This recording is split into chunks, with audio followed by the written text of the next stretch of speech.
wrecking yard. I met my true love down in the wrecking yard. I met my true love called a wreck Chevrolet. Hi, welcome to the second episode of The Wrecking Yard. My name's Tony. I'm still the head cheese around these parts. You may remember that I read the introduction the last time. This time I'm just going to wing it and see if it sounds any better. My guest today is someone I've known for a long time. As a matter of fact, I was just thinking earlier today that the first three people I've talked to so far for this podcast, I've known all three of them for over half of my life. And Dale is no exception. I've known him since 1978. Like I've discussed with people in the past, anyone who loves music didn't usually get there by themselves. They usually had some help along the way. People that I would call touchstones, for me, right off the bat, it was my uncle first and foremost. From a fairly young age, he would always give me records and play me stuff and kind of point me in directions that he thought it would be good for me to go to, kind of like an older brother. I didn't have an older brother. I was the older brother, and neither of my younger brothers gave a shit about music for the most part, or at least any sort of music that I was interested in. They both sort of went radically different directions as far as that's concerned.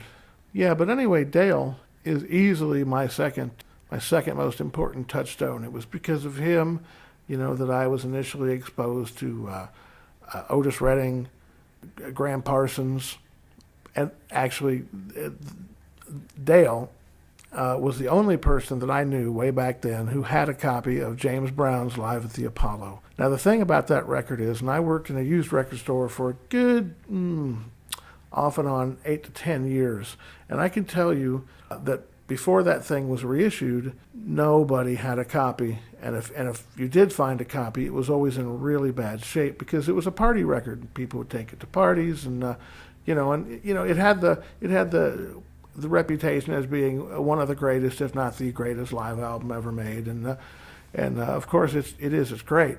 But Dale was the only person I knew that had a copy that was actually in halfway decent condition, and so.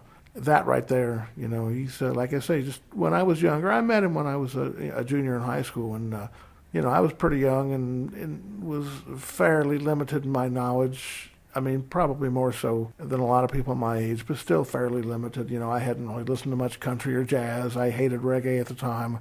I had a lot of places to go yet, and Dale was one of those people that helped me get there. And he's a real humble dude. He probably wouldn't agree with all that, but it's cool. Thanks, Dale. But anyway, we had a really good talk.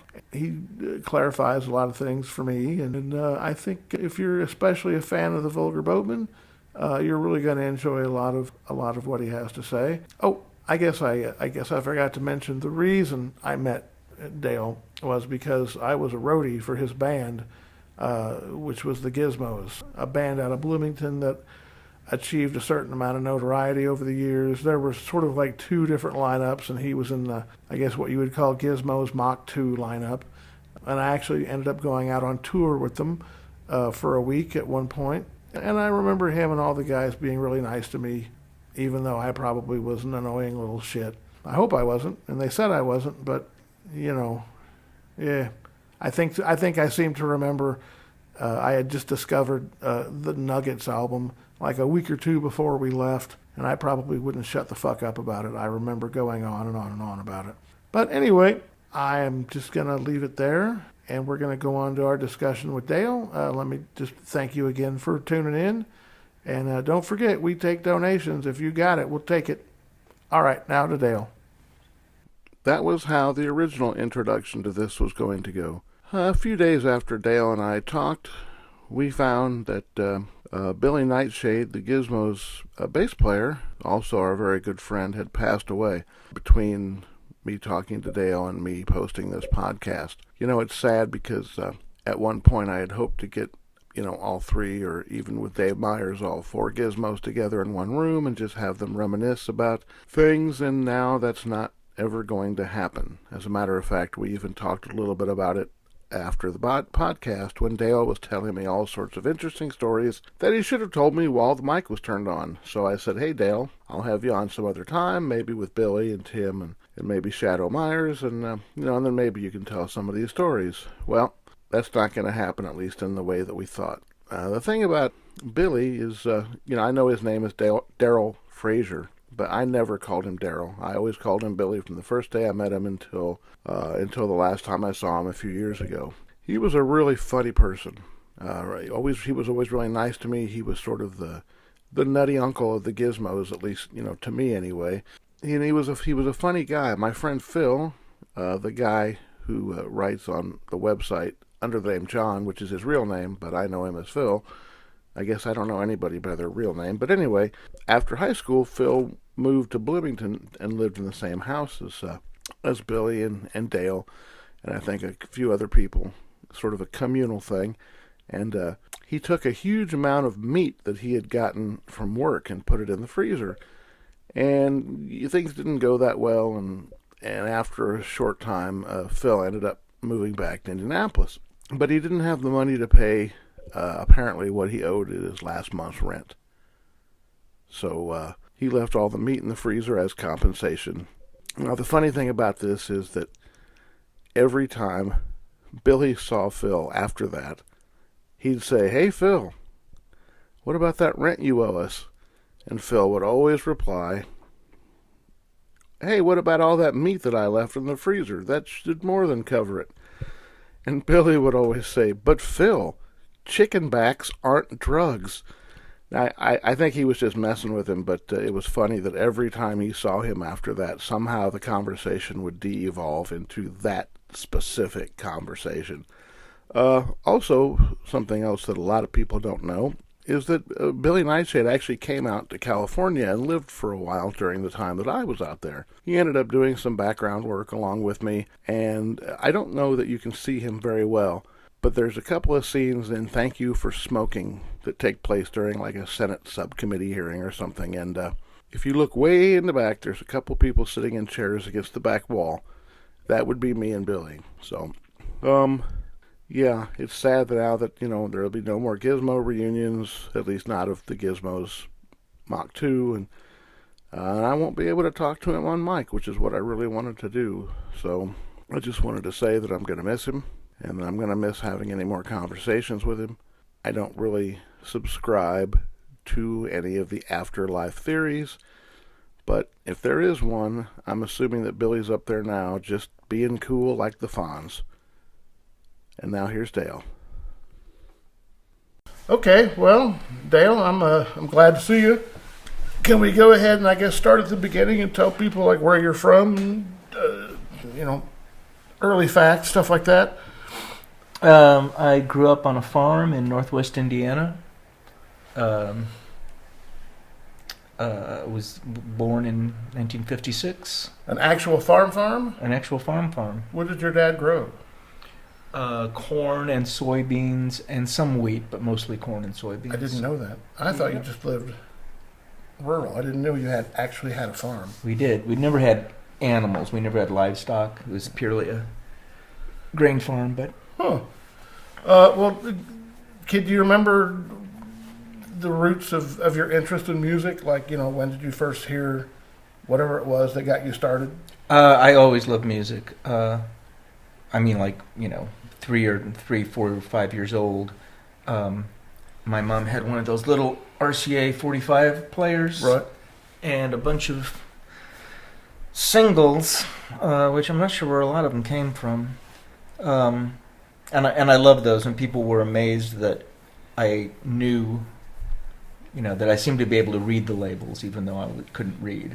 But it's just seemed simple to me. I was looking at the label, and the labels all look different, and they have different lengths of line, even if I couldn't read them. So I knew what they were. Right.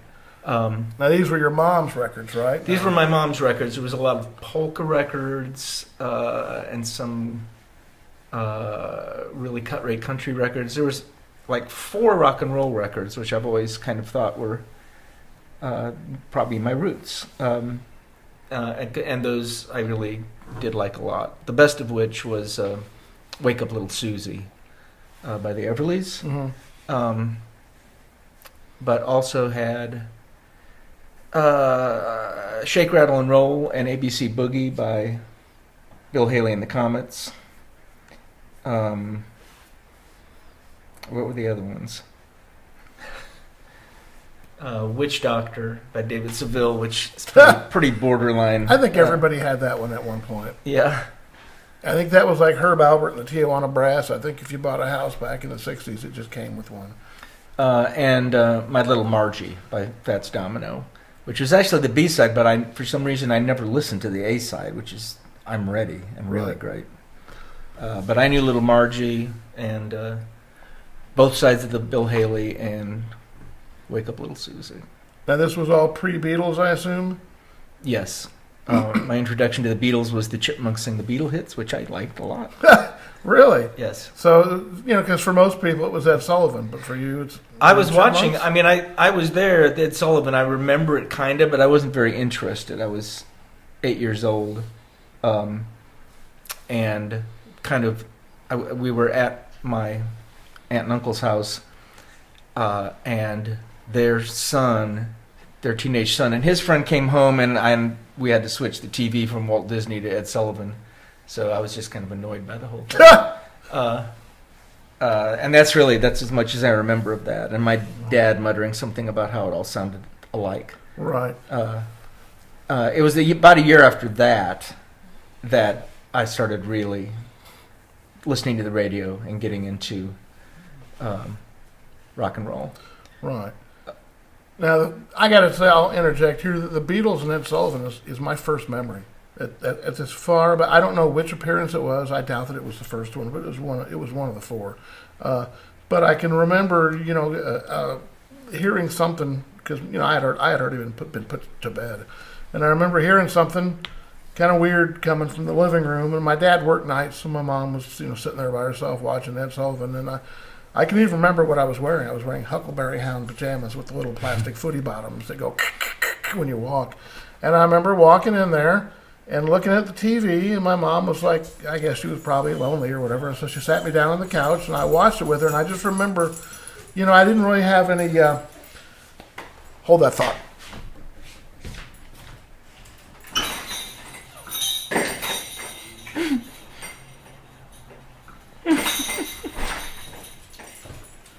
I'll edit that out.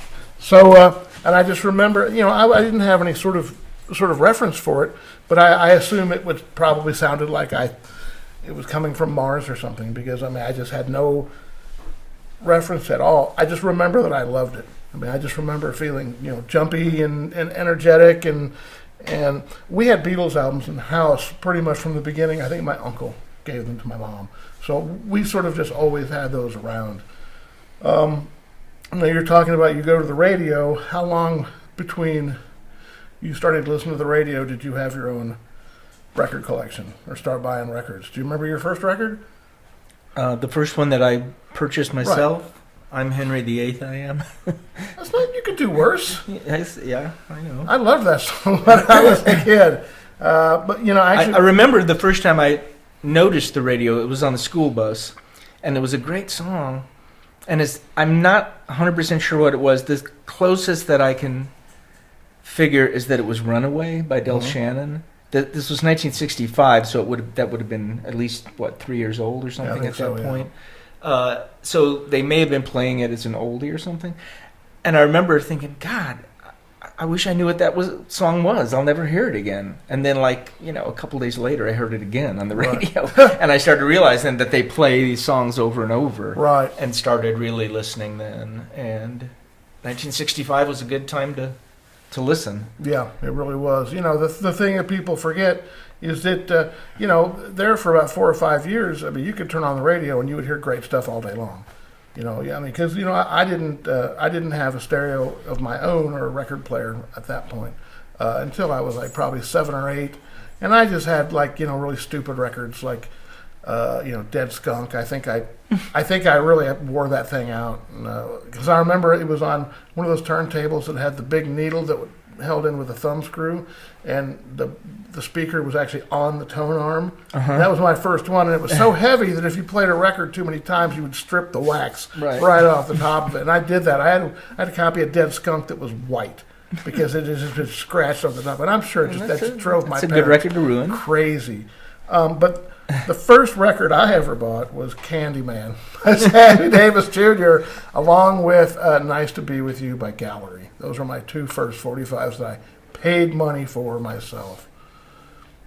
I didn't have a huge record collection because I never got a lot of money. Well, my parents wouldn't buy albums because they kept insisting that they were so expensive. I mean, $5 was a lot of money apparently back then. Yeah, for a long time, I got albums at Christmas time. Right, or birthday. Never during the year. Very rarely during the year.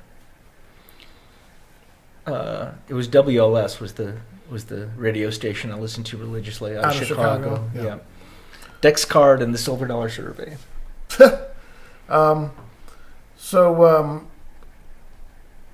Tell me about this letter that you sent to Tiny Tim. Oh, I was a Tiny Tim fan, and had his first album. This would have been about 3 or 4 years later. We've jumped now. Right. And I bought another album of his called Concert in Fairyland. Excuse me. Which I think was a cheap knockoff. I think I remember finding out later that it was recorded several years earlier and never issued, and whoever owned it suddenly saw a chance to make some money and put it out, and sure enough, I'm sure they did make some money. But I was very disappointed in it, and in fact, I thought it might be a fraud. I thought it might actually be him. And wrote him a letter asking him if indeed that was him, because it sounded so different, and all the songs were in this falsetto, like he wasn't doing anything in any other voice. And I waited for a long time to hear back, and finally I did, but all I got in the mail was an autographed glossy photo of him. Now, I think you also once told me that the first time you heard Percy Sledge, When a Man Loves a Woman, it scared you. Yeah, actually, that just came up. I was just talking to Robert about that. Not necessarily the first time I heard it, but it was a song that I liked and I was drawn to, and at the same time, it was scary sounding to me. It was kind of like it sounded like what being an adult must sound like, and that just that real. It was. I'm sure I was responding to the vocal and the really intense, deep soul of right. it. But yeah, it I liked it, and yet I never considered buying it because it made me feel kind of creepy. Now, are you playing guitar yet? At what point do you decide you want to get in on the action? 6th grade, so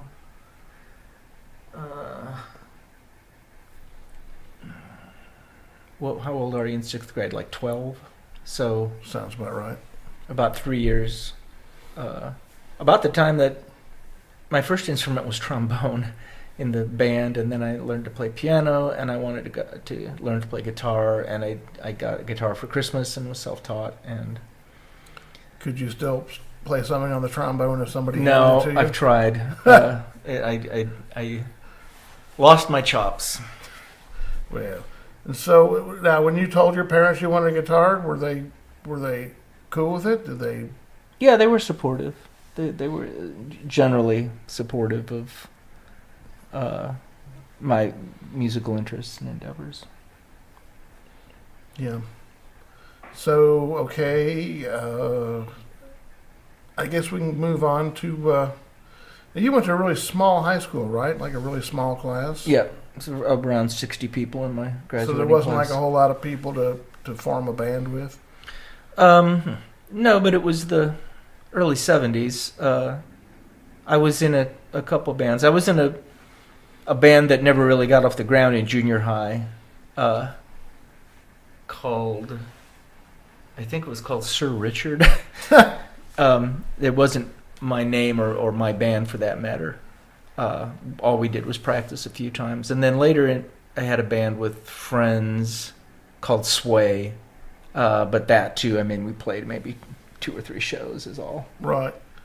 Well, that was like late 60s, early 70s? Yeah, Sway would have been early 70s. Because, one syllable, one name band names weren't really common at that point. That's true. That didn't happen until the late 80s. Santana. Well, that doesn't really count, but I'll give it to you. So was IU your first choice as far as where you were going to school at? Yeah, I didn't think about it real in depth.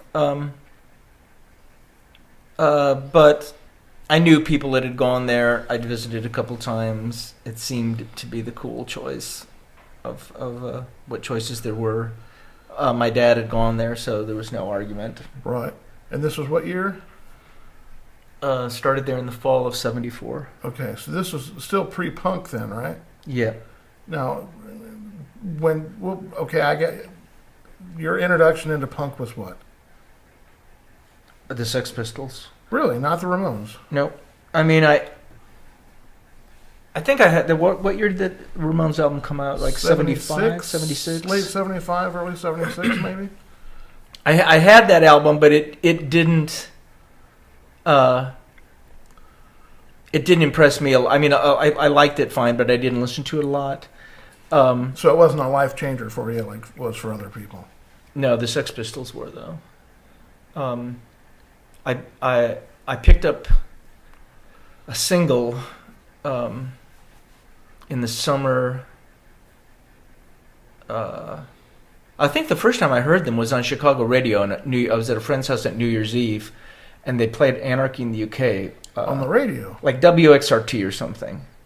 And I thought, what is this? Mm-hmm. And then they said it was the Sex Pistols, and I thought, oh, because I'd read about them and wondered what they sounded like. Right. And then I believe that was like New Year's Eve, 76, 77. That would have been about right. And the following summer, I was home for a few weeks and got a copy of Pretty Vacant at Hegwish Records in Hegwish, Illinois, in the region. But again, it was all right. I wasn't that interested in it, and it's still my least favorite of their singles. When I got back to IU, though, that fall, so like August, September of 77, then a friend had a copy of God Save the Queen, and that really struck me. Right. And I went and bought it. You could get the import singles of it. I love both sides of that single. I bought Holidays in the Sun the instant it came out, and the import version of the album a week after that. And yeah, that changed everything. Right. Yeah. That made the world seem like a different place. Sure, I remember, because I had the singles too, and I knew the album was coming out, and I remember I bought mine at the record company, Dave Meyer's old store in Broad Ripple. And I remember walking in there, and the whole decor of the store, if you remember, was very hippie. It was very like good earth, a lot of natural wood, a lot of people with really long hair behind the counter, and that album stood out. I mean, it was like that bright yellow, pink, black lettering, and it just everything around it just seemed like it was pointing towards it on the wall. Because I walked in and it was the first thing that my eyes saw before I even knew what it was. Mm-hmm. And then I said, "Oh, hey, it's finally out! Woohoo!" And I remember buying it. But like I said, I already knew the singles, and so I already knew I liked it. And then I remember when the domestic version came out and had a different song, it made me mad because I thought that was unfair. It had a different order, track order too. Yeah, I didn't like it near as much, But and also that Warner's album didn't sound as good as the Virgin album. That Virgin that was back in the day fantastic. when import pressing meant something. Yeah, you remember? I mean, you could buy imports freely. I mean, you could compare them to the domestic, which you hold them up, and you could see the difference. I mean, the thickness. They were like, it almost seemed like they were denser. If that makes any sense. That's still the only copy of that album that I own. I listened to it in January when Trump was inaugurated. It's funny, I hadn't listened to it in a really long time, like probably a good 15 years, maybe 15, 20 years, and I just recently listened to it in my car, and I remember thinking, yeah, this would still annoy my parents, and that I think that's a badge of honor. You can't. It's hard to turn down. And some of those tracks still make my heart race. I mean, I think it's still the best music from that time, and they're an incredibly underrated rhythm section, because those songs aren't like anything else. Other than it occurred to me one day that they're kind of like Roadrunner. Yeah, and that's why I would like it, because I mean, that Modern Lovers record is like a touchstone for me. Yep, and I did have that, and I love that. But yeah, that's those Sex Pistols tracks just build and explode, and they work with momentum in the same way that Roadrunner does. And there's not very many things that do work like that. No. Gospel kind of does. Sometimes. Yeah. So at this point, you're listening to the Sex Pistols. You want to hear more stuff like that? I mean, what did you start listening to as you branched out? Yeah, then I started, because you'd read just rumors about the Sex Pistols, basically, and what was going on in England. Then when I heard what it sounded like, then I paid more attention. I don't think I had the second Ramones album, but I went out and got it, and maybe the third one was even coming out by then. And The Clash, and anything, especially out of England, that we could pick up. X-Ray Specs, Vibrators. And I wanted to be in a band again, which is something that I'd wanted to do in high school, and I sort of still wanted to do when I came to college, and I soon realized that... It's all right. It's all right. He'll stop in a second. Made me want to be in a band, which is an ambition I'd kind of abandoned once I got to college. It seemed kind of naive and or like a pipe dream. It didn't seem realistic or feasible. But the Sex Pistols suddenly made it seem very feasible. It was like, just do it. Well, that was the idea, that anybody could do it. And you were mentioning the rhythm section on the Sex Pistols. Just recently, I heard an interview with Steve Jones where he admitted that he plays bass on that album. Oh yeah. So the rhythm section is basically Steve Jones and Paul Cook. But those live recordings from when Glenn Matlock was still in the band. Right. I mean, it still sounds like that. Yeah, it really. Well, that's because he could play. Yeah, but I mean, it was a potent rhythm section. It really was. Have you seen? There's a documentary. I don't know how interesting all this is going to be on the thing. That the British TV series called Classic Albums, and there's an episode on. Never mind the Bollocks. No, I haven't seen it. It's the best Sex Pistol documentary there is. Really? Yes. It's an hour. It's fantastic. Is this part of that PBS series that was on recently? I don't know. Because I missed that whole thing, and I haven't been able to find it. It's not on Netflix. This has been out for quite a while. I think it was a British thing.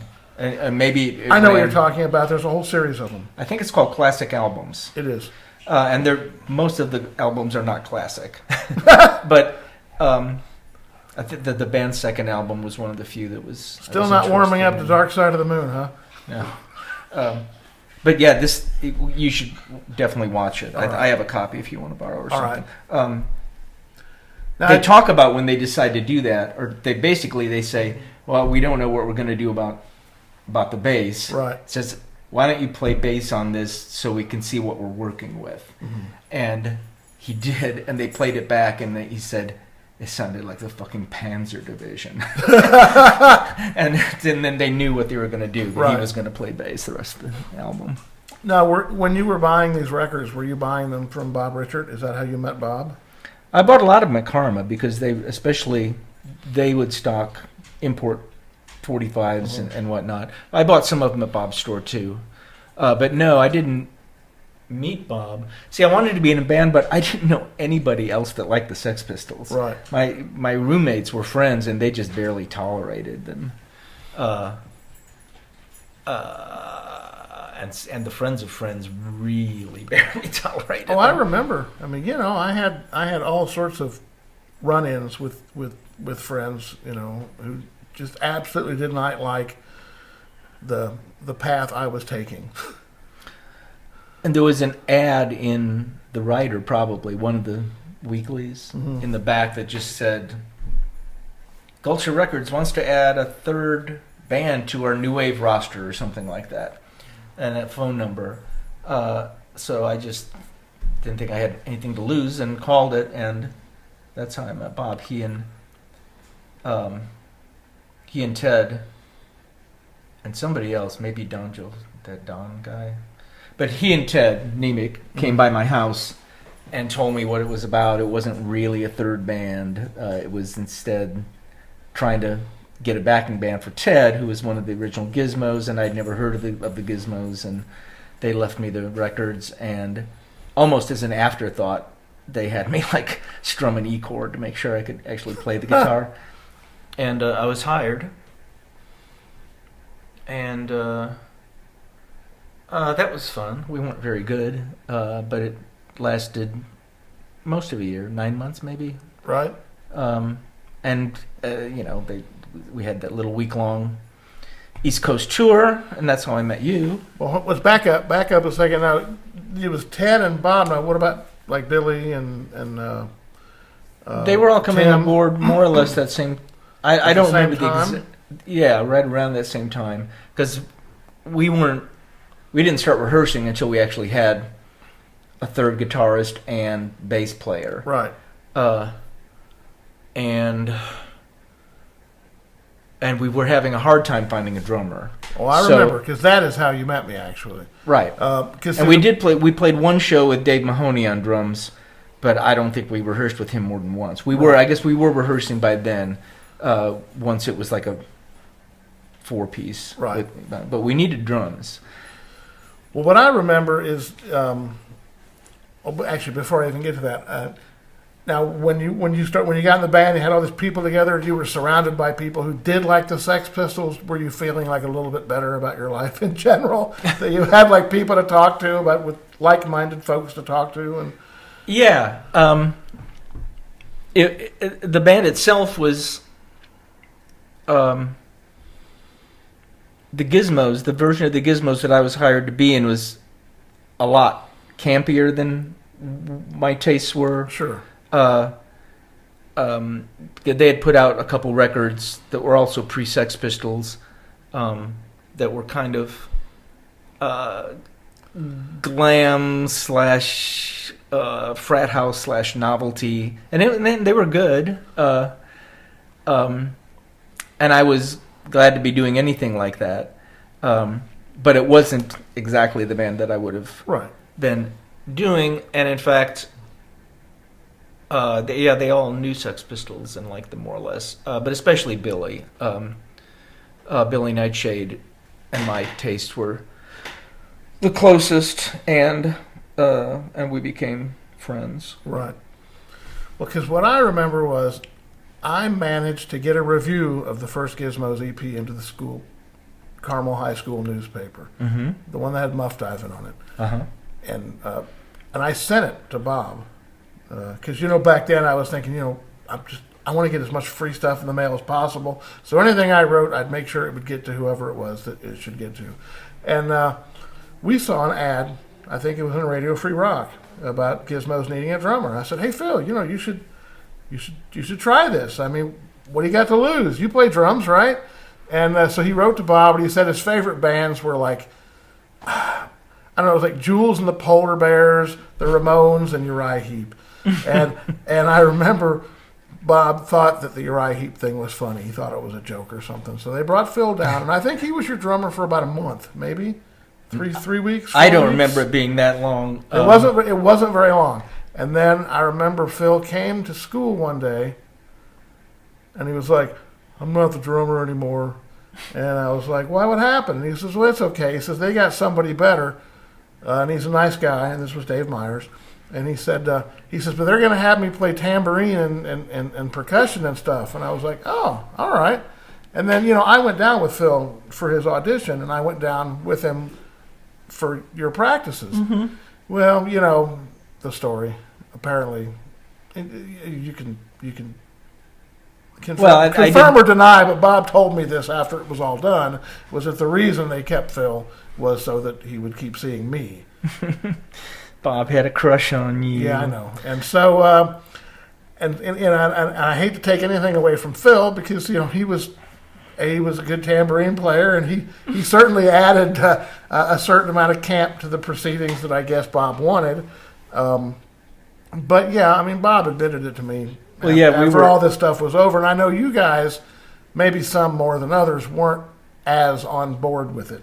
Well, it was just confusing because Phil came and auditioned. It was hard to get anybody even to audition on drums, let alone be good. Right. I think I only remember maybe one other person, and he was just terrible. So Phil was competent at least. And then I remember it as being like a week or two later at most. Yeah, it was a short amount of time. That Dave Myers, who was a few years older than the rest of us, drove down from Indianapolis. And he played with us, and he was obviously really good. Yeah. And we thought, oh, this is great. We don't have to have that fat kid on drums anymore. and then Bob came and told us, well, we're going to keep Phil because it'll be funny to have a fat kid on stage. And he said it would be in keeping with the original Gizmos that right. it would add more of that flavor. And we just thought that was just the strangest thing we'd ever heard, but.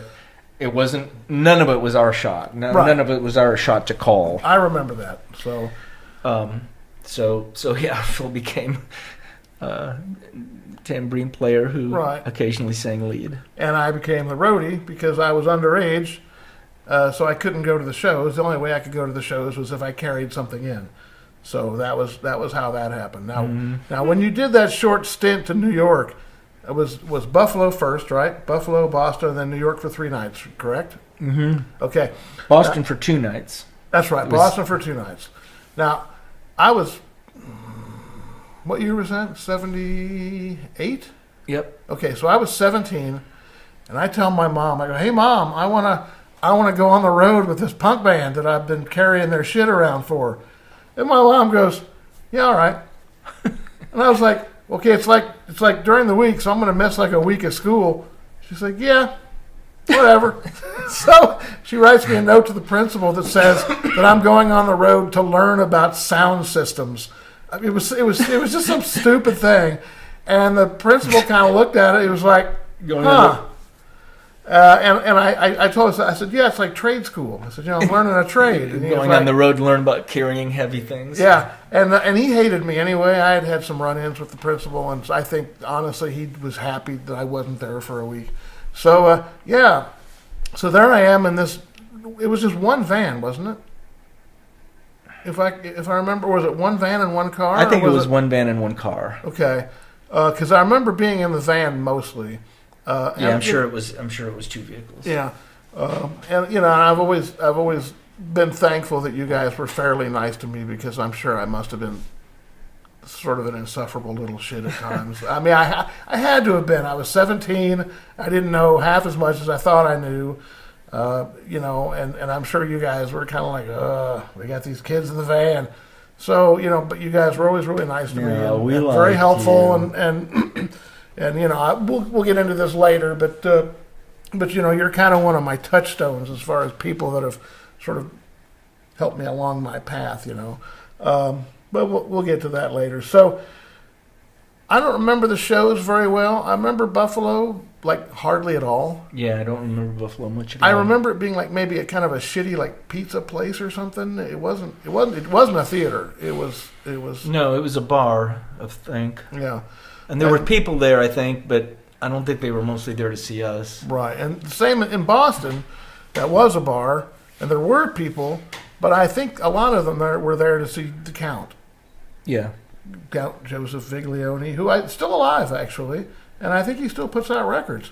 Yeah, I think you're right. He was pre-punk, and he wasn't really punk. I think he just had some records out, and they looked kind of amateurish, so he sort of jumped on the bandwagon. And I think didn't he have this vampire thing going on or something? Where he kept having these promo pictures with like a cape. Yeah, that sounds right. Yeah, he was a nice guy though. I remember really liking him. He seemed to be really nice to us anyway. I only have two memories of Boston. One was that because we played there 2 nights. One was that Bob was really unhappy with our performance the first night, and said it had no energy, and we had to he basically chewed us out. And then he was much happier with the second night, and he this is the other thing I remember is he rearranged the set so that we opened with one of the songs that Phil sang. We covered "I'll Go Crazy" by James Brown, and Phil sat in the Count's lap for part of that performance. Yes. And those are the only two things I really remember about. He was a trooper. Phil put his heart and soul into it, because there was 3 nights at Max's, and you have to remember. They were supposed to be. You have to remember Phil's golden moment on that, right? No. So he's doing "I Go Crazy," and there's nobody there. There's nobody there. If you remember, the tables went out from the stage like the rays of the sun, kind of like the stage was slightly like this, and the rows of tables went out like that. And Phil, while he was doing "I'll Go Crazy," steps out onto those tables, and he just yells. He goes, "Where is everybody in this fuck-ass town?" And just as he did, the whole table collapsed out from underneath him, and he laid on the floor, and he never missed a beat. He kept singing. So that's what I remember about it. My uncle said he thinks it's one of the great rock and roll moments that he's ever witnessed. And he saw the Stooges at Goose Lake, and he said this was right up there with it. So, Bob made just a mess of those New York shows. Yeah, there was nobody there. Literally. No, there were a lot of people there for the first show. Right. For the first song of the first show. But Bob A. insisted on us opening with "Do Anything You Want to Do," right? Like a cover of a contemporary song, which made no sense. But he also insisted on Ted, lead singer, wearing this really shiny spacesuity thing with a yes flashlight on it, which Ted didn't want to wear at all. And there was some sort of headband included, wasn't there? I remember it being a flashlight, and I don't remember even if he ended up wearing it or not. But I remember that Bob got so shitty that he didn't want to wear it. Mm-hmm. That he just, we were nervous enough. We'd never been in New York before. We were about to play the show, and he's just is stomping around and upsetting everybody. And I'm sure we were terrible beyond the fact that we weren't that good to start with, and he insisted on us opening with a song by Eddie and the Hot Rods. Right. And I remember Shadow, Dave Myers, trying to calm us down when Bob wasn't there and saying, "No, it's going to be okay. It's going to be all right." But it wasn't, and there actually was a pretty good crowd there for that first song. And by the end of 2 songs tops, they were gone. Everybody we cleared the room in like 5 minutes. It was just me and Dear France. And in fact, we were booked for 3 nights, but after 2, they told us we could go home. Really? Yeah, we didn't play it. Yeah, I didn't remember that. What I do remember, and this was a good example of me not knowing things that I thought that I knew. But if you remember correctly, I said, "Hey, we can all stay at my uncle's loft when we get there," and then Bob said, "Well, you want to call him and ask?" And I was like, "No, I think it'd be a surprise if we just showed up and said, 'Hi, can we stay here for a couple of nights?'" And Bob was just like, "That is the worst idea ever. Call him and ask." And I remember thinking, if Bob had not made me do that, we would have ended up at his door, like 6, 7, 8 of us, going like, "Hey, can we stay here for a couple of days?" So that's one of the wiser things Bob has ever done is made me make that phone call. Plus, we got to New York at night. It wasn't early in the day by any means. No, because you remember, I threw my stuff down and I went straight to CBGB's because they were having the Blitz benefit. It was the second night or the third night. Yep, we got there just in time to see Blondie with Robert Fripp, right? Which was the last act. No, Dead Boys with really? John Belushi on drums and Divine on lead vocals. Oh, okay. was the last one. And I remember I had only read about John Waters movies in Cream magazine. We lived in Indiana. There was no possible way that you were going to see those until maybe in Bloomington you could see them, but where I was, you couldn't. So all I knew was just what I'd read, and I thought they were a joke. I didn't think they were real or they existed. So when I saw Divine, I was like, it's real. Those movies must really exist. And then I remember someone goes, "Hey, that's John Belushi on drums." I'm like, "Really?" And I guess it made sense since that was their drummer that was in the hospital. But I remember, I was there fairly late. And, what's weird is I'm 17. They didn't even ask me for ID. I just traipsed in there. I got my camera. I took a bunch of pictures. And I stayed really late. I mean, however late the show went, I was there till the very end. And Bob just came in there, and he was shitty. He was just like, I'm responsible for you. You shouldn't be out this late. Blah blah blah blah blah blah. And I was just like, you're not my dad. And he got really crappy and ended up just going back to the loft. I told him I know how to get back there. I'd been there a couple times before, so. But now when we got back from that, it wasn't that long before Phil left, right? Phil left the band, and then now there was another guitar player who Steve Ficus. That's it, who I'm forgetting. And did he quit shortly thereafter as well? Everybody quit when they came back to school in the fall. Okay. Everybody left town except me. I stayed in Bloomington for the summer, and I did a side project band with Dave Myers. The Carbites? Yeah. And a What was the joke? What? What was the joke? I don't remember a joke. You guys always used to say, what's a Carbite? It's the other cars. Oh. No, I your memory is better than mine. Yeah. Well, I wasn't drinking back then. We played 2 shows, and that was really fun because I did get to call the shots. It was a trio with a girl that I knew through somebody else, and she had never played bass before, but she did know how to play guitar. And that was really fun. We played twice, and that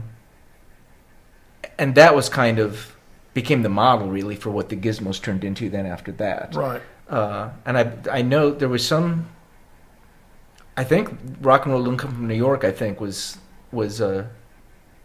first a Carbites thing, and a couple other things, no doubt too, and a couple other later Gizmo songs. Right. But that was really fun and much more what I had hoped to be doing. And then so I didn't. When everybody came back in the fall and 3 of the 6 members quit, it didn't really. I wasn't sad about it really. Right. Now this is where Tim came in, right? Or was Tim already there? Tim was already there. You went from 6 to 3, but you continued as a 4-piece. So who am I missing? Tim came in not too long after that. Okay. We played. Bob wasn't hot on the idea of us continuing with just 4 of us and Right. Billy and I doing all the singing. And for that matter, neither was Shadow really. He thought we needed a more of a presence. But we really wanted to do that. And it wasn't like Bob he wasn't coming up with anybody else to front the band. Right. We only played twice that fall. Once was as a quartet, and I believe Steve Fike still played that show. He had said he was quitting, but he did play this. It was a wedding reception. It was Spike's wedding. Okay. And then we played one more show with Ted at the library. Yeah, And I was at that one. And Tim was in a band called The Books, and they opened. I think I collected the door for that show, actually. Because when I wasn't carrying heavy stuff, I was doing the door. And Tim I didn't know Tim, but I think Billy may have met him because he was a friend of a friend, and he was in this band, so we knew he could play guitar. Right. And he was asked if he wanted to join, and he said sure. And then that was the lineup. Right. And so you continued on as a 4-piece, recorded the Nevermind the Gizmos single, right? That was already recorded. That was already recorded. So the next one was the half album. Yeah. Who's Your Okay. Scariest? And now, had you already moved, when that came out, had you already moved to New Jersey, or was that afterwards? It was recorded, but it came out after we moved, yes. Okay. And then when you moved out, Dave Myers did not follow, right? No. And you had to get a new drummer. Mm-hmm. And his name was? Crash Kinzer. Okay. Apparently, as you told me in the past, New Jersey wasn't a very kind locale for you guys. No, it was a mistake. I mean, I don't really regret it because basically I lived in New York for almost 3 years. Yeah, you get to see all those Ozu films on the big screen. And that's true. And along with lots of other things. Yeah. It was. That's just what I remember you telling me. So I don't regret it, but it was certainly a bad career move. Because we just didn't think that anything was going to change in Bloomington, and lo and behold, it all changed. Punk was just a couple years. It was probably about a year away from breaking big there when we left, and it was like way past it by the time we got to New York. And we were living with friends in Hoboken, in all of us in two apartments. It would have been like 8 of us in 2 apartments. Right. And it was really, really hot, and it was really unlike any place we'd ever been before. And after exactly 1 week there, this drummer who grew up in Ellettsville, and I'm not sure he'd ever been outside. I'm sure he hadn't been outside Indiana. Mm-hmm. He got up in the middle of the night and left. We got up the next day, and he was gone, and his drums were gone. Just like the Colts. Yep. Now here's what I've always wanted to ask. I carried heavy shit, and I carried a lot of drum sets in my day. How do you move drums out of a house and not wake people up? Yeah, I don't know. I guess we were sound sleepers, or he had some kind of plan. Ninja trick? Yeah, I don't know. Because I always wondered about that. I mean, moving your books or your clothes or whatever would be noisy enough, but moving drums, it's impossible to do it silently. It's impossible. Just picking up a snare, it makes a sound. Grabbing the cymbals makes a sound. Sticks clinking together. I mean, I just can't imagine nobody waking up, or maybe somebody waking up and not caring he was leaving. Yeah, we never thought about that. Mostly, we just were kind of astonished that he was gone. Right. We suddenly didn't have a drummer again, and this set us back another 6 months. Now, when you finally got a drummer, did you play much out there at all? Play very many shows? Some, yeah. Probably about as much as we did in Indiana. I mean, because once we were down to a 4-piece, we actually did start playing with some regularity. We played Indianapolis like 6 times in a year and a half, and we played most of the bars in Bloomington once. So you're saying you moved to New Jersey so that you could play a bunch of shows back home? Yeah, and there was no continuity whatsoever between the shows out there. I would be amazed if we ever played to the same person twice. And so it was, we thought we were in a void in Bloomington. We didn't know what a void was. When we got out there, it was just like, at least in Bloomington, people cared enough to dislike us. Out there, no one ever noticed us. Right. And we did that for about a year, and then broke up, and I stuck around for another year and a half just living out there, and not having made many connections, I decided to move back to Indianapolis because Dave Myers, Shadow Myers, had said that he would play drums, and he's an awfully good drummer. So right. Okay, so you've met Robert by this point, right? Were you already writing songs with him through the mail at this point? Or? No. I'd met Robert in 1977. I'd met him before I even joined the Gizmos. I remember telling him that I was joining them, and his response was, "Why?"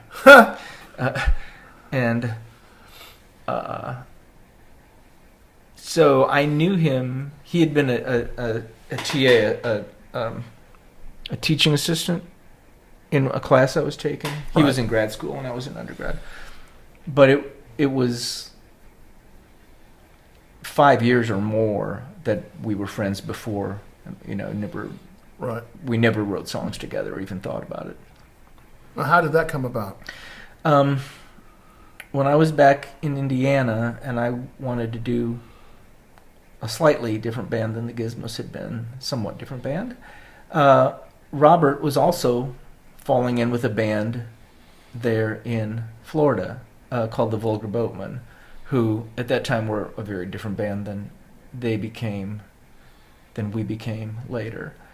But he had started off doing like lights and showing movies and stuff at their shows, a la the Velvet Underground. Right. And then they lost a rhythm guitarist, and Robert joined as a rhythm guitarist, and as it sort of, it was a college band, and nobody was taking it seriously as a career, so you lose members all the time as they graduate and move away, and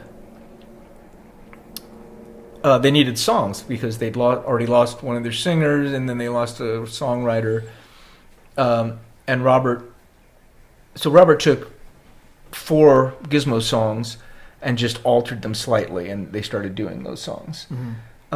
Heartbeat, one of them? Heartbeat was one of them. Cry Real Tears, Tilt-A-Whirl, and Stop Alternating, which was not technically a Gizmo song, but I think was the first song I wrote post-Gizmos.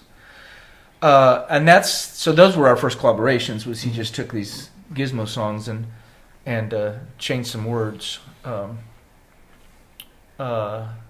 Wrote a different verse for Tilt-A-Whirl. Then we started sending tapes back and forth. Right. And that's when we started actually writing through the mail, and that would have been about 84, I'm going to guess. Either 83 or 84, I'm going to guess 84. That sounds about right. And now, had you already found people to play with here by that time, or were you in the midst of doing that? Yeah, I had. And so as we were doing these songs started becoming our repertoire. Right. We were first called the Santa Fe's, and then we changed our name to the Satellites. It was a 4-piece, and it was the major difference with the Gizmos. There was a little more of a country rockabilly influence as there was to the last Gizmo songs that we did in New York. Right. But also, I was tired of just doing the distorted guitar sound. That seemed kind of passé to me, and I wanted to do a cleaner guitar sound. And that's when I realized how many people equate distorted guitar with rocking out. Right. To me, the drums always were much more important as far as whether you were really rocking hard or not. Mm-hmm. But for lots of people, I realized rocking out meant having a completely distorted guitar sound. But yes, Robert and I started writing songs together, and we started doing the songs, and they were doing the same songs there in Florida. So this quandary that you had 2 different bands doing the same songs, did this sort of happen naturally, or did you guys have a talk and say, hey, we can both do these songs? Yeah, we didn't the same. Well, you weren't using the same name yet because you haven't gone from Satellites to Right to Left yet. No, so we never even thought about it. I'm sure it's not the first time it's happened, and we never gave it a second thought. We just had these songs that we were liking, and so both bands were doing them. We didn't see that it was a quandary at all.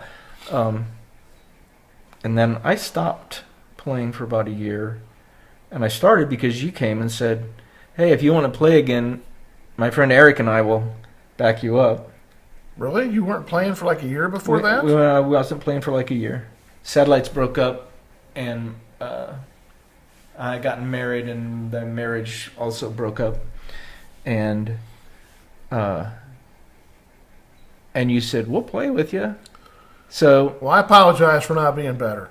One of the reasons I stopped was because I got really downhearted about how shitty a drummer I was when I had to play real songs.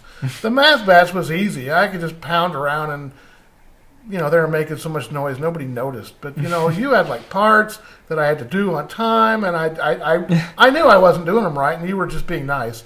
And Eric, on the other hand, could actually play, so I think that's why he stuck around. Right. I only remember doing, like, maybe 3 times with you. Yeah, there was 2 shows, the replacements and the And there one was a after. party. And then there was a party in my basement. Right. Yeah. Yeah. And then you bowed out, and I don't remember if Shadow had a conflict before, if that was maybe part of why we stopped. I don't remember. But anyway. Had he moved to California yet? No. Okay. But I think he was traveling out there quite a bit for work. But anyway, he said, he was still interested in playing, so we did that. And also, same time you stopped playing, Dave Langford, who had just come back on board because there wasn't anybody else to play, and he came back for just a couple shows, and then he said, I don't have time to do this again, sorry. In one of the incarnations that we previously talked about, did Frankie Camaro play with you at one point? Yeah. Okay. I didn't remember that at all. Right away, the first band when I got back to Indianapolis was me and Frankie Camaro and Rick Oxenrider and Shadow. And then I met Dave Langford in a really funny way. My girlfriend and I stumbled into this East Side dive called the Detour. Uh-huh.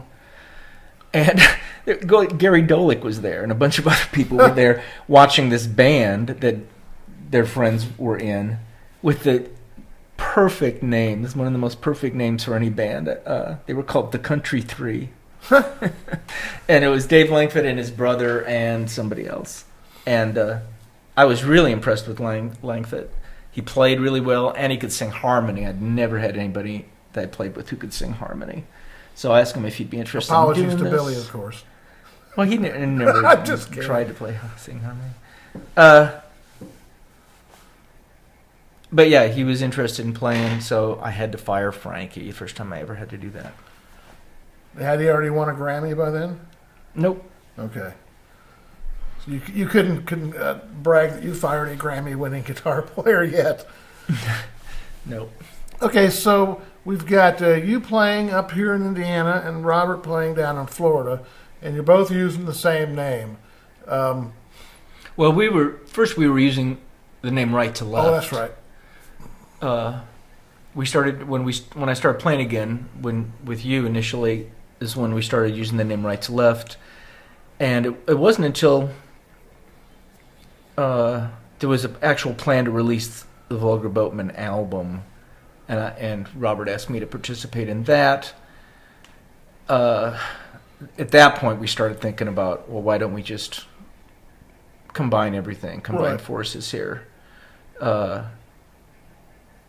And so then, we changed the name of Right to Left to Vulgar Boatman, and that would have been like 1979. So we'd been Right to Left for 2 or 3 years, I'm guessing. Well, I don't remember because I wasn't playing drums until about 79 or 80 was when I started. And when I played with you, it would have been a good 3 or 4 years later. Right. Okay. Right. So, but Right to Left kept playing with Dave on drums, and I'm thinking it was 1979 is when we decided to change our name to Vulgar Boatman, and a couple of recordings that we'd done in Indiana were included on You and Your Sister on the first Vulgar Boatman album. Okay. And I was the only member that went down there to Florida to record at that point. But I don't think it was 79 though. I was still in high school in 79. Oh, well, I'm sorry. I meant 89. That's what I thought. I wanted to make sure we got that right. Yeah, I meant 89. Okay. Now, I never really saw any sort of a weirdness to it, but a lot of people felt it was kind of strange to have 2 bands in different locations with the same name doing the same songs. Do you think this sort of confusion might have hindered your progress in any way? I mean, like for instance, did anybody ever come to a show, like say when you were touring, and go like, "Hey, where's Robert? How come he's not here?" Or where's that happened once in a Really? great while. Okay. I mean, just every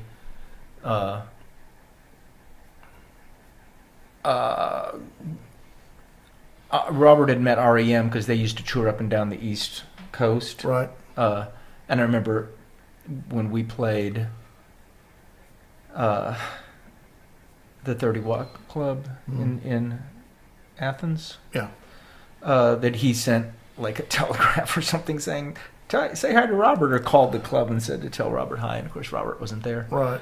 Well, I think the confusion, of course, was, that Robert did the lion's share of the vocals, or at least on the first record, and then people would come and you would be doing the vocals, which was fine with me and everybody here, but I'm sure to some guy, in Iowa who bought the record and listened to it a bunch, I would assume it'd be sort of confusing.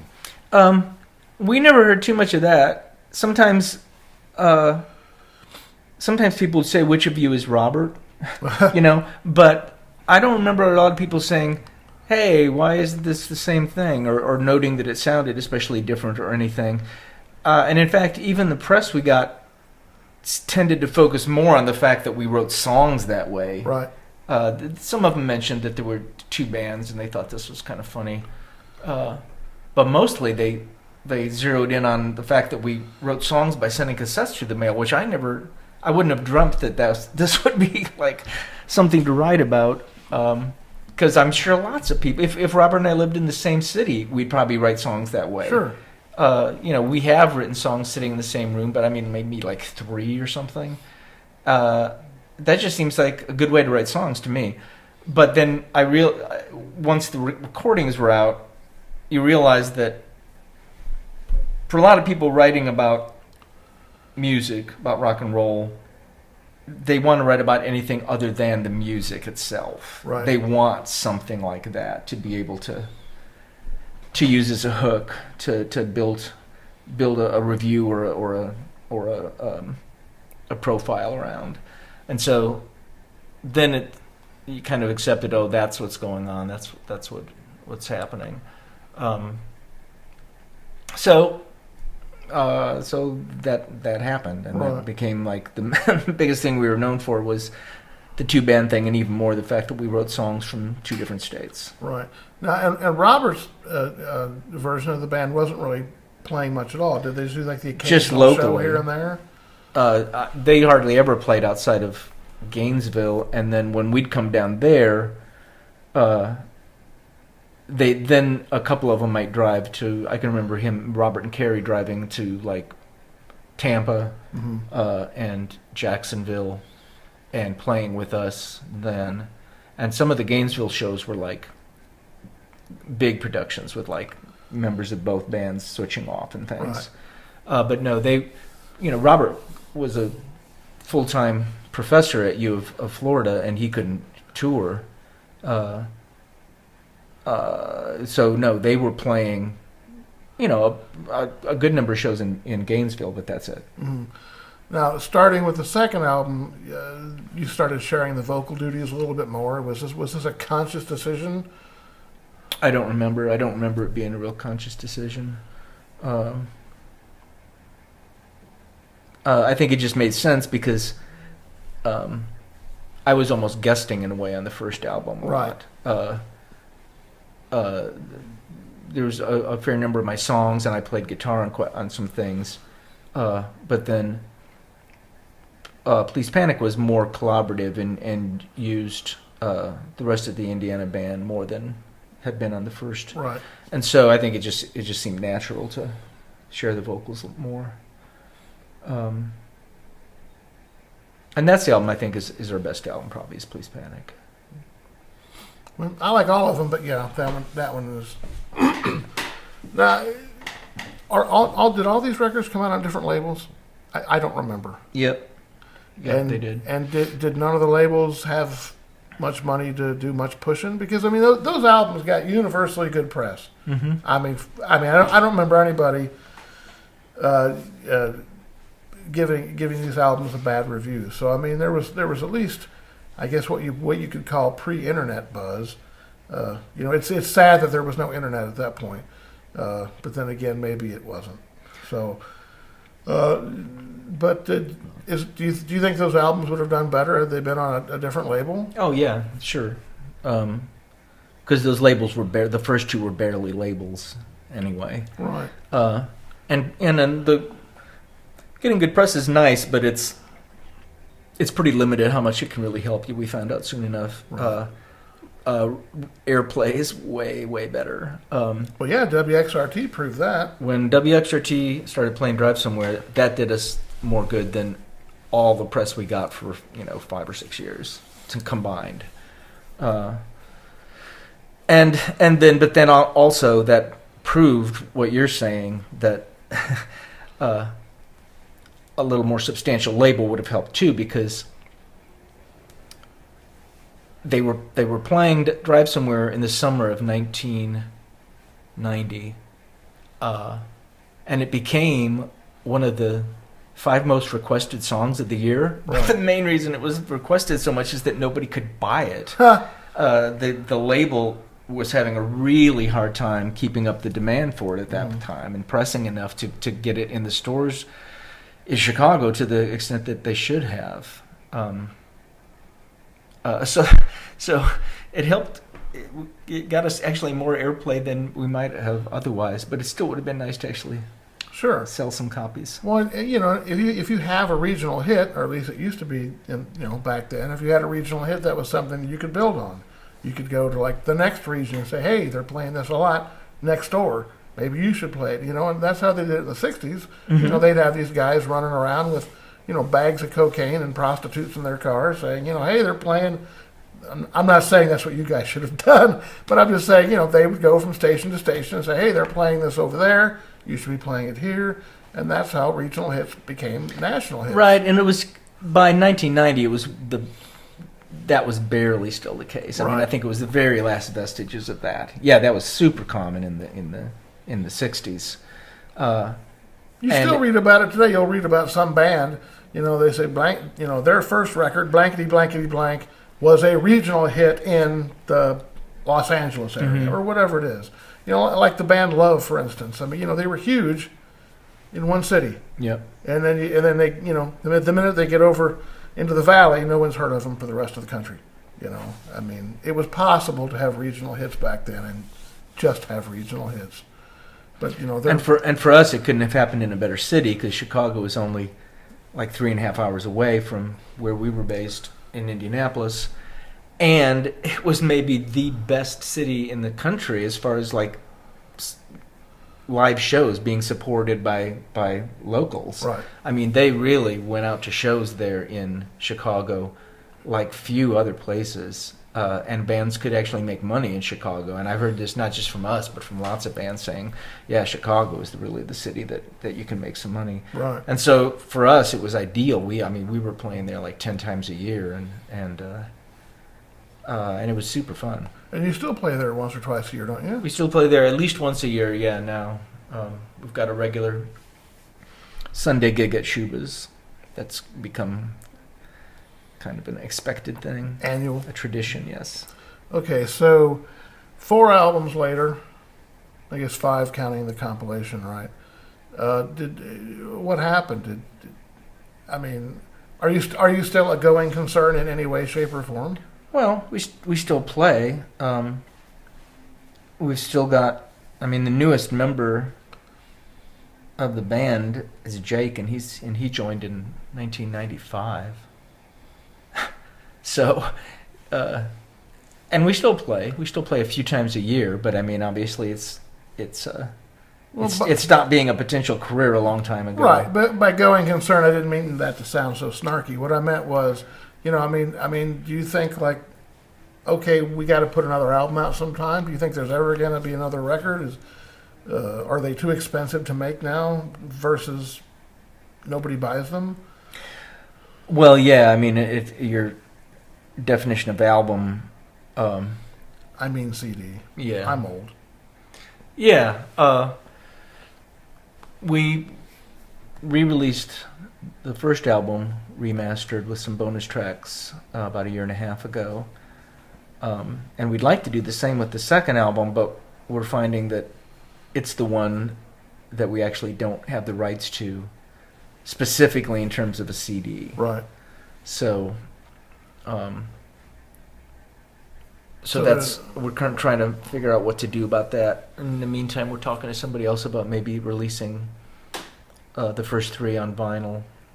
Oh, that'd be nice. Yeah, I think that's going to happen. Any idea maybe toward a box set? Nobody's talked about a box set. Because, you could do it. I mean, that'd be a nice one. Yeah, but people have mentioned more trying to do a live album, and I have started going through some live recordings to see if that would be a feasible thing. I still have a bunch of those. I would have to find them, but I still have the original cassettes of all the cassettes that I had back when I was archiving you. Yep, I got quite a few too, and also Rob Westcott, Janice's husband, has a lot of and none of the ones I have Mountain Dew on them. You don't remember that? Yeah. I have a really good memory for stupid shit that nobody would want to remember. Well, we can shift this a little bit. Actually, here's something else I wanted to ask. I mean, what are the chances of you waking up one day and saying, you know, what the hell, I should put out a solo album? Have you ever thought about that?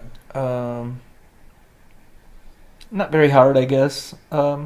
Sometimes I think it'd be nice to do another record in some format, whether it's Vulgar Boatman, whether Robert is part of it or not. I certainly want Robert to be part of it. And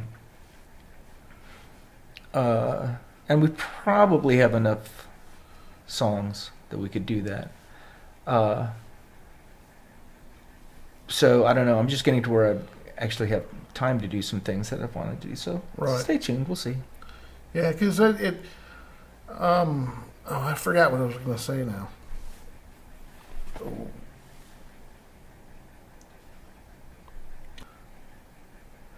I did want to talk about your book.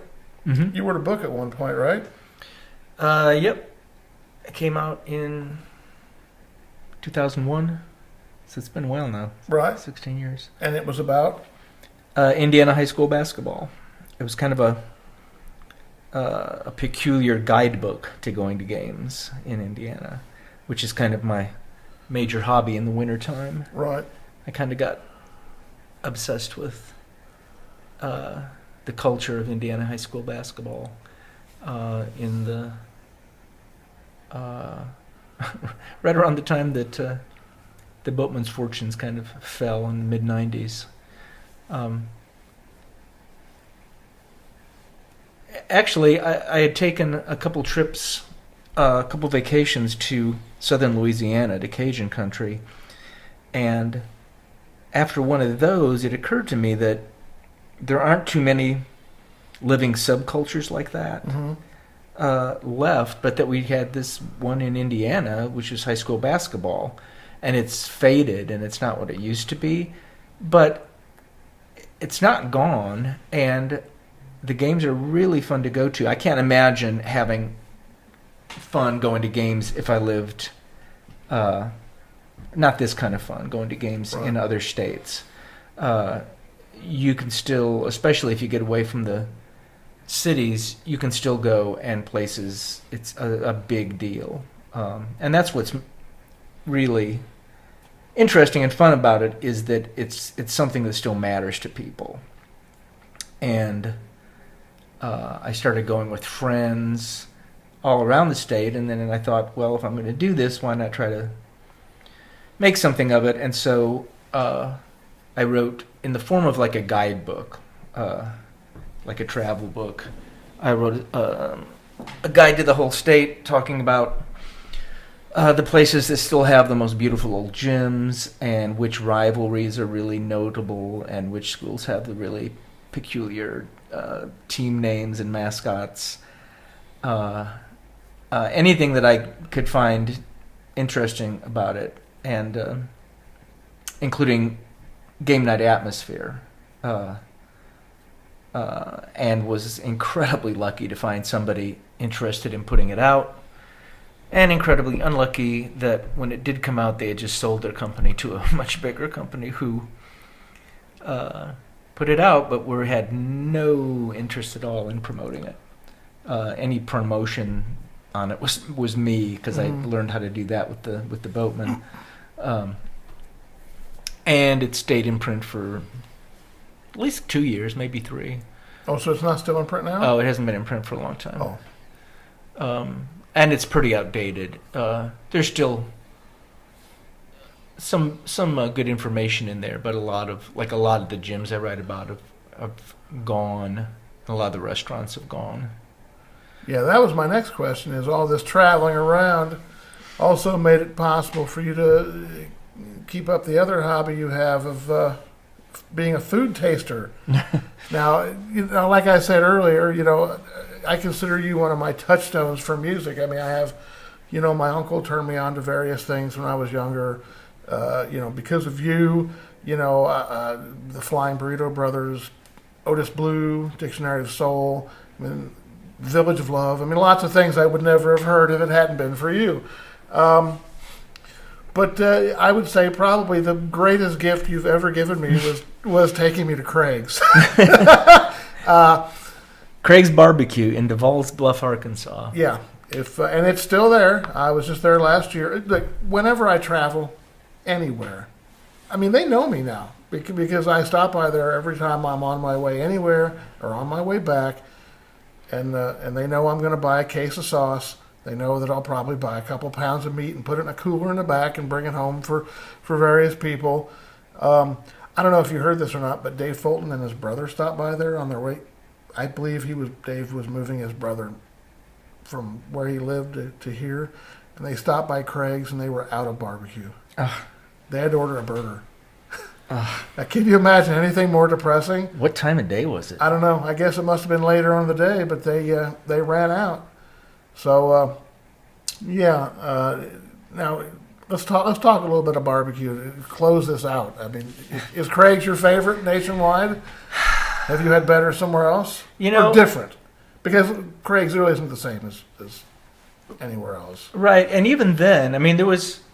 I discovered Craig's not when the band was touring around, although we certainly stopped there a number of times, but just before the album started coming out, I was working for you, right? Going around to record. I didn't know if we wanted to talk about this particular episode or not. I'm fine with it. I don't care. But you had the record store, and you hired me to go around to collectors' conventions in various cities to sell bootleg videos. Right. And I went with various people, sometimes you, to Dallas, like literally 6 times a year. It was every other month. And that was part of that Dallas quadrangle, right? Right. That was it, Wichita, Tulsa, and Oklahoma City. Yeah. Or remember, every time we'd go, well, maybe they'll be good this time. And they were always the worst shows. Dallas could be okay. Could be, but it wasn't always. No, and the other shows were never. No. But that's, every time we would go, the first day of eating was always the same, because we'd leave around 2 a.m, get to Craig's for lunch. Yeah, maybe 11 a.m, and that would be lunch, and then we'd get into Dallas and settle into the motel and go to Angelo's. Yep, in Fort Worth. And truth be told, I liked Angelo's more than Craig's. Really? Yeah. No, I like Angelo's a lot, but it's different enough that I don't really have to compare them. Right. It's Texas barbecue. Yeah. Which I like Texas barbecue. I like the sauce on the side. I'm okay with just tasting the meat and the rub. Yep. And then maybe dipping a little sauce later. Right. And they were, for me, Texas barbecue kind of par excellence. They had really good brisket and really good ribs. Right. So every time I got the combo plate every time. Oh, me too. I remember that big bear at the doorway. Remember that big stuffed bear they had? Mm-hmm. And what I really liked about it, and this seems to be fairly common in all of Texas, I like the no plate thing. I like the tray with the wax paper on it, and they just pile it on there, and you have to hope that the beans don't run all over the underside of the wax paper. But now there's a place outside of Austin called Louis Mueller's. Did you ever go there? Yeah. That was built in an old gymnasium. Yeah, I don't think I've only been there once, maybe twice. There are places outside of Austin I like more than that. Really? Because I thought Louis Mueller's was as close as I've gotten to something that I like as much as Angelo's in that same arena, however you want to put it. But I was very impressed with the fact that they had this huge gymnasium, and they only used like the front fourth of it. And then, like, if you look way in the back, there's like a smoker in the middle of the floor where, like, probably the mid-court line was or something, you know. And the walls are black. They're just like they've been smoking for so many years that the walls and the ceiling of that place are completely black. If they turned off the lights, you wouldn't be able to find the door.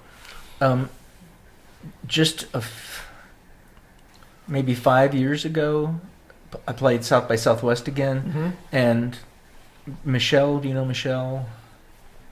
Michelle Marshall, I can't remember her last name.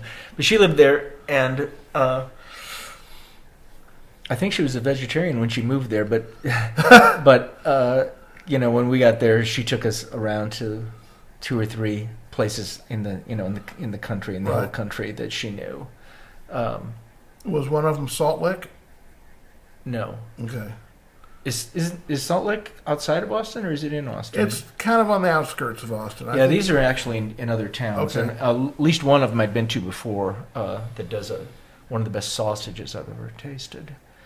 So yeah, that Texas Hill Country is really fun, and it is a lot of really primitive old pits, right? That are in full view, like you're talking about it at Louis Mueller's. Right. Now, you've taken some food trips lately. You went to Italy last year, didn't you? I did. Now, you sent some pictures back that were pretty incredible. I assume you gained a couple pounds while you were over there? That's a lot of pasta. I think I had pasta every day. I mean, it was... Well, I think so do they. So a lot of really good pasta. That's the first time I'd ever been to Italy, and that was sure fun. And a year ago, I took 3 weeks and just drove around the South. Some places I'd never been, and some I had, but not in quite a while, and that was really fun. And quite tasty. Etouffee in a town in Louisiana called Jeanneret, which was really good. Really good fried shrimp, a couple different places, one in Mississippi and one in what's the town in northern Louisiana? Shreveport. Okay. I don't have the taste for barbecue I used to have. I don't either, but if I'm passing through where Craig's is, or if I'm passing through where Angelo's is, I'll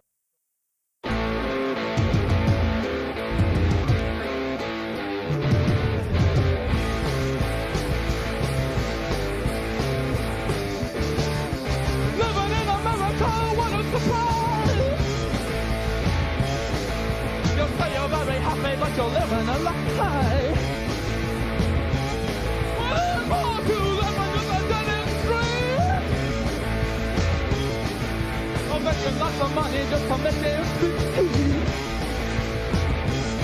Get an assembly line job working for the man. Do yourself a favor, you're the peasant plan. The American dream, what are we living for? And so I say, it's so obscene, I don't want to hear no more. The American dream, what are you saving for? I could just scream, but I think I'll just sit home and be cool like a pawn.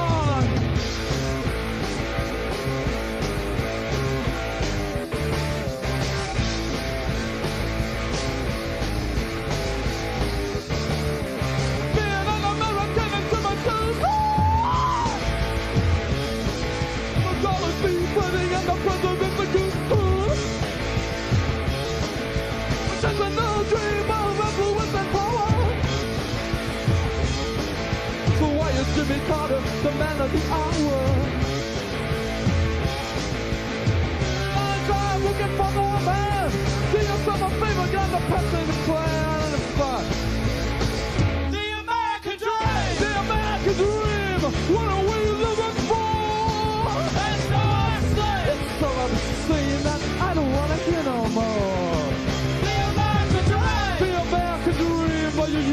saving fun. I could just scream. I could just scream, but I think I'll just scream at home.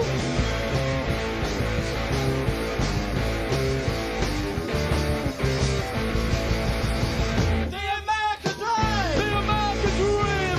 What are we living for? I know I say. It's so obscene that I don't want to hear no more. The American dream. The American dream. But your U.S. savings bonds, you can't afford it. I could just scream, but I think I'll just